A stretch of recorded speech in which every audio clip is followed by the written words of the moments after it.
মাছ বাজারে এসে একটু মাছ বেচা কিনা দেখাচ্ছি আপনাদেরকে ভাই। দেখেন কিভাবে পাইকারি মাছ বেচা কিনা করা হয়।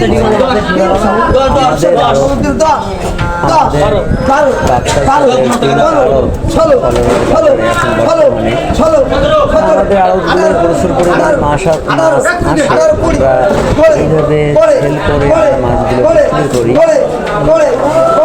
ভালো লাগে দেখতে, তাই আপনাদেরকে একটু দেখাই।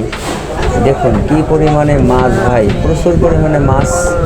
তবে মাছের দাম কিন্তু প্রচুর পরিমাণে বেশি ভাই। এই যে রুই মাছগুলো দেখছেন, এই রুই মাছগুলো বর্তমানে এখন 350 টাকা কেজি বিক্রি হচ্ছে। এক একটা রুই মাছের ওজন হচ্ছে 1 কেজি 100-200 করে। তা আসলে এই সময় মাছের দাম এই বছর প্রচুর পরিমাণে বেশি হয়ে গেছে। তার কারণ হলো এখন বর্ষার মৌসুম, মাছের ছাড়ার সময়, আর এখন মাছ বিক্রয় করার সময় না। তারপরেও কিছু চালাক চাষি তারা মাছগুলো রেখে দেয় এই সময় বিক্রি করবে বলে। আসলেই ভালো লাগছে ভিডিওটা আপনাদেরকে একটু দেখাতে পারলাম। তা কেমন হলো ভিডিওটা আপনারা সবাই একটু জানাবেন আমাকে দেখে।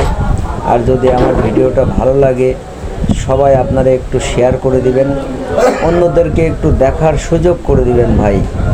মাছ আর মাছ, মাছে ভাতে বাঙালি আমরা সবাই। তাই আমরা মাছের ভিডিওগুলো আমি একটু বেশি করে বানাই। মাছ দেখতেও যেমন ভালো লাগে, ভিডিও করতেও আমার খুব ভালো লাগে। তাই আপনাদেরকে একটু দেখাই। দেখেন মাছ বাজারে পাইকারিগুলো ছোটাছুটি করতেছে মাছ কেনার জন্য। এত পরিমাণ মাছের দাম, তারপরে কিন্তু পাইকারি কিন্তু কম নেই ভাই।